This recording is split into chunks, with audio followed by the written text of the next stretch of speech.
Olá, seja muito bem-vindo a mais um vídeo e hoje nós vamos falar um pouquinho sobre um transtorno que parece que está na moda, muita gente falando, muita gente sendo diagnosticado, muitas crianças apresentando esse transtorno, mas a gente vai ver algumas características que inclusive ele não é da moda, ele já acontece há um bom tempo. Nós vamos ver hoje sobre o transtorno de déficit de atenção e hiperatividade. É o tão conhecido TDAH.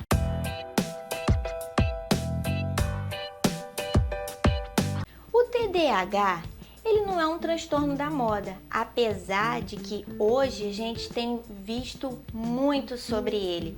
Muitas crianças estão sendo diagnosticadas ou algumas hipóteses têm sido levantadas a respeito do TDAH. Mas na verdade é um transtorno que a gente vai ver a história dele, ele já tem a sua primeira descrição datada em 1902. Mas ao longo do tempo ele foi tendo alguns nomes diferentes, mas hoje a gente conhece como transtorno de déficit de atenção e hiperatividade. E o que é esse transtorno? É um transtorno neurobiológico com participação genética. Sabe o que isso significa?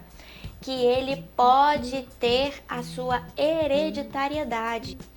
O pai passar para o seu filho. Isso mesmo. E aí, a gente vai ver que ele se caracteriza por conta de 3 fatores muito importantes. E o primeiro deles, e se a gente pode dizer o mais importante, o déficit de atenção. Vamos ver como é que é isso? O déficit de atenção é uma falha na atenção. Não significa que a criança não tenha atenção ou a pessoa que tem esse transtorno não tenha atenção. Ela tem. Ela só não consegue manter em algumas atividades que vão exigir dela um esforço mental muito grande. Uma criança que precisa ler um texto, uma pessoa que precisa ler um texto, ler um livro, ela pode até começar, mas quando chegar ao meio daquele texto, ela já não vai se lembrar, ela não conseguiu reter as informações que estavam no início do texto. Então, acontece aí uma falha da atenção. Quando ela precisa se concentrar para algum momento em que ela precisa parar para ficar prestando atenção, qualquer estímulo externo pode desviar a sua atenção. Numa sala de aula, por exemplo, enquanto a professora está fazendo lá a sua explicação da matéria, a criança pode desviar a sua atenção para um barulho que ela escute ao lado, ou algum carro que passe com um som mais alto do lado de fora, na rua.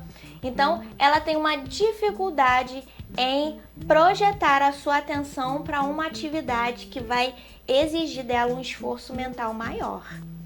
Outra característica muito importante, um fator que é decisivo num diagnóstico do TDAH é a hiperatividade.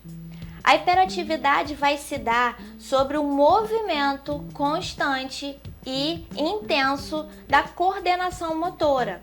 O que é isso? É aquela criança, é aquela pessoa que não consegue ficar parada. Ela vai se movimentar em todos os momentos. E aí vai trazer algum prejuízo. Por quê? Por exemplo, numa criança dentro de uma sala de aula, vamos continuar nesse exemplo.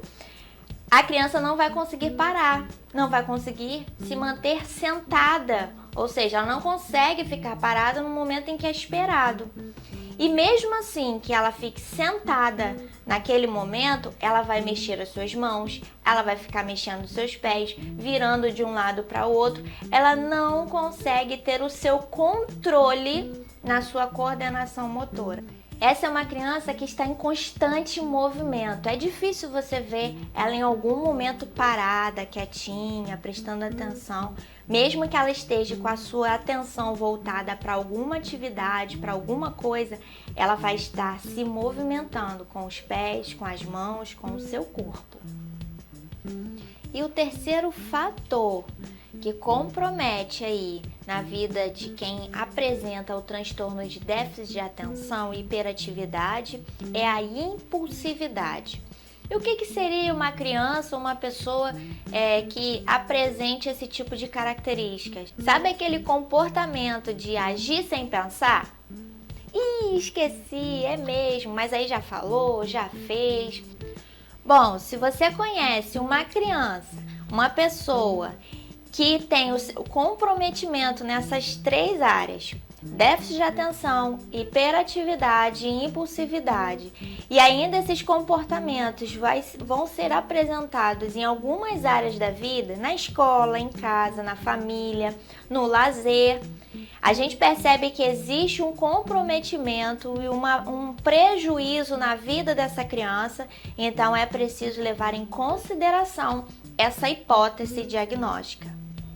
Se você percebe, se você entende que esse conteúdo te ajudou ou vai ajudar alguma família, então compartilha com ela esse vídeo, curta aqui, deixe seu comentário e te vejo no próximo vídeo.